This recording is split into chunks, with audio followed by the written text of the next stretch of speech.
Welcome to my channel easy way. आज की recipe है veg pulao. Tasty veg pulao बनाने की एकदम आसान सी रेसिपी शेयर करने जा रही हूँ। आपको ज़रूर पसंद आएगी। रेसिपी पसंद आती है तो मेरे चैनल को सब्सक्राइब ज़रूर करें। चलिए वेज पुलाव बनाना शुरू करते हैं। वेज पुलाव बनाने के लिए हमने ये कोलम चावल लिया है 2 पाव, करीब आधा केजी है ये। आप कोई भी लंबे ग्रेन वाले चावल इसके लिए ले सकते हैं। और पुलाव में डालने के लिए हमने कुछ सब्जियां ली है। ये फूल गोभी, इसको हमने बड़े बड़े टुकड़ों में काट के रखा है। 2 बड़े साइज़ के आलू, इसको हमने मीडियम साइज़ के टुकड़ों में काटा है। कुछ गाजर लिया है और ये कुछ फ्रेंच बीन्स, इनको हमने बड़े बड़े टुकड़ों में काट के रखा है।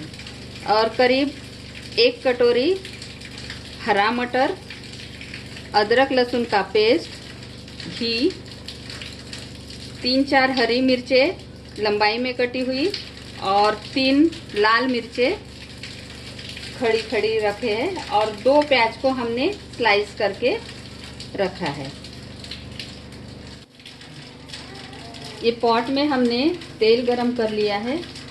इस चम्मच से हमने ये 3 चम्मच तेल लिया है और इसमें हम डालेंगे 3 चम्मच घी। ये ऑप्शनल है, आपको घी नहीं डालना है तो आप खाली तेल में भी बना सकते हैं, लेकिन घी से इसका टेस्ट बहुत अच्छा आता है।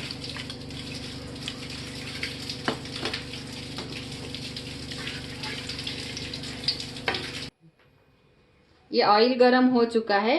अब इसमें हम सबसे पहले डालेंगे शाही जीरा आधा चम्मच,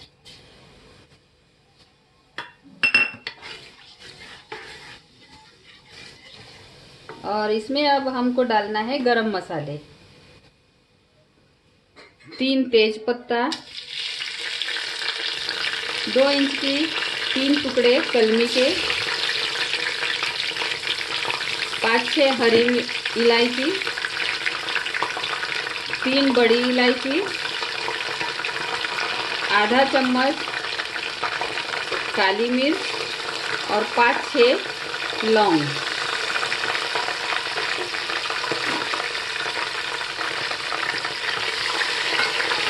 ये गरम मसाले को हमने भिगा के रखा था। भिगा के रखने से जब हम इनको तेल में डालते हैं तो ये फूट के उड़ते नहीं। अगर सूखे ही डाले तो कई बार ये जब तेल में तलते वक्त वो फूल जाते हैं और फूट के अपने शरीर पर उड़ते हैं। भिगा के रखने से ऐसा होता नहीं है और इससे भिगा के रखने से खाने में इनका स्वाद भी बहुत अच्छा उतरता है।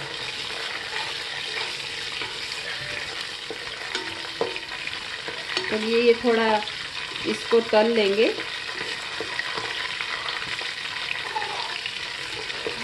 1-आध मिनट में अच्छे से भून जाएंगे ये।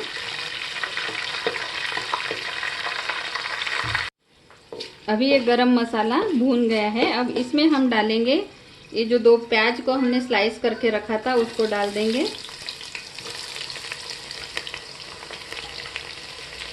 और प्याज के साथ ही हम आलू के पीसेस डाल देंगे।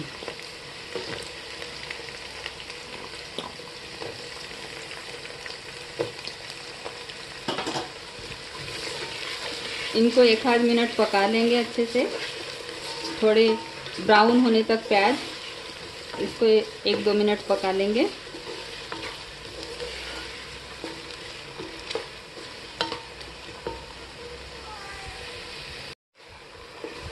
इसको हमने 1-2 मिनट पका लिया है। अब इसमें हम डालेंगे अदरक लहसुन का पेस्ट 3 चम्मच। इसको हमने बराबर मात्रा में अदरक लहसुन लिया और उसको पीस लिया था। उसके 3 चम्मच हम अदरक लहसुन का पेस्ट डालेंगे। साथ ही में हम डालेंगे हरी मिर्ची 4-5 लंबाई में कटी हुई और लाल खड़ी मिर्चें, इनको डाल देना है। और ये अदरक लहसुन का पेस्ट को अब इसका कच्चापन जाने तक हम इसको पका लेंगे। अदरक लहसुन का पेस्ट अभी अच्छे से हो गया है, इसकी कच्चेपन की स्मेल भी नहीं आ रही है। अब इसमें हम डालेंगे सभी सब्जियां। सभी सब्जियों को एक साथ डाल देंगे।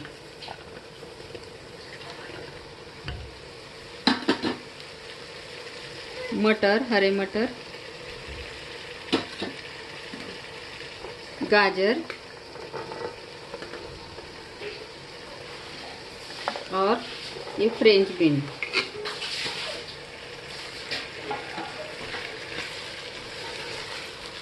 और इसमें अब हम डाल देंगे नमक। नमक आप अपने अनुसार डालिए, जैसा पसंद है उस तरह डाल सकते हैं। और इसको हम करीब 5 मिनट इन सब्जियों को पकाएंगे। इनको पूरा नहीं पकाना, आधा सब्जियों को आधा पकाना है और आधा वो चावल के साथ पकेगी। करीब 5 मिनट इनको पकाना पड़ेगा हमको।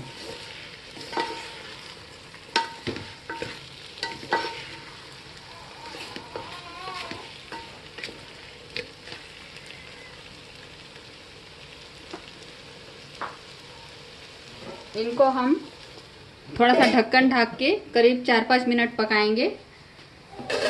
जब तक सब्जियां पकती है तब तक हम ये चावल को धो लेंगे अच्छे से। इसका क्लियर पानी निकलने तक धोना है। 2-3 पानी से हम इसको धोएंगे तो साफ पानी निकलेगा इसका। ये सब्जियां अभी आधी पक चुकी है। अब इसमें हम डालेंगे ये धुले हुए चावल। चावल को धो के रखना नहीं है, बस धो के इसमें डाल देना है।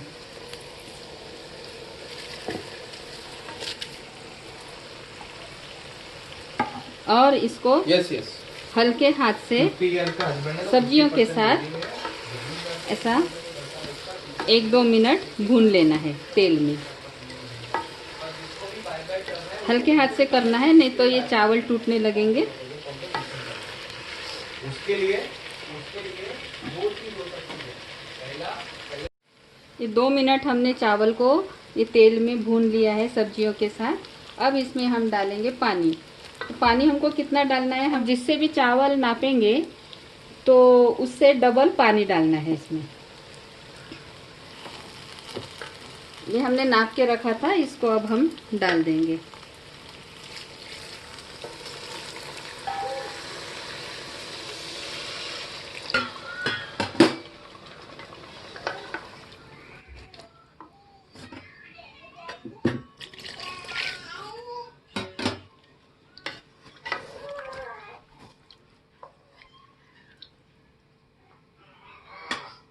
और इसको हम हाई फ्लेम पर अब एक अच्छे से उबाल आने देना है इसको।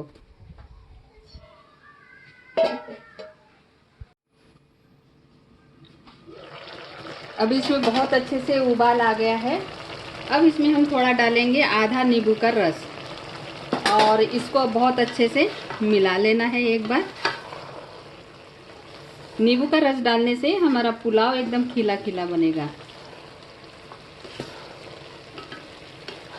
इसको मिला दिया है और अब इसको हम मीडियम आंच पर रखकर करीब 7-8 मिनट मीडियम फ्लेम पर पकने देना है। 7-8 मिनट हो गए हैं इसको पकते हुए। अब हम देख लेंगे कि ये हो चुका है कि नहीं, इसका पूरा पानी सूख गया कि नहीं। तो उसके लिए हम ऐसा नाइफ डाल के देख सकते हैं। इसका मतलब ये पूरा क्लियर आया है और यहाँ पानी सूख गया है पूरा। इसका मतलब हमारा पुलाव रेडी हो चुका है। तो अब इसको हम आंच बंद कर देंगे और एकदम आंच बंद करने के बाद इसको खोलना नहीं है और बंद करके करीब 10 मिनट इसको ऐसे ही रहने देना है। 10 मिनट के बाद खोलेंगे हम इसको।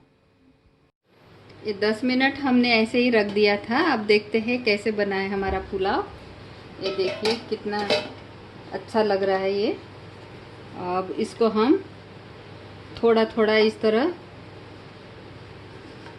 वो कर देंगे, क्योंकि नीचे का चावल ज़्यादा पक जाएगा, नहीं तो इसी तरह रहने से ऐसे ऐसे तो सभी चावल अच्छे से खिले खिले रहेंगे। इससे ऐसा धीरे धीरे कर लेंगे। अब ये खाने के लिए रेडी है। अब इसको हम सर्विंग बाउल में निकाल लेंगे। देखिए कितना अच्छा फरोरा बना है चावल। बहुत अच्छा पुलाव बना है ये, बहुत टेस्टी भी रहेगा ये।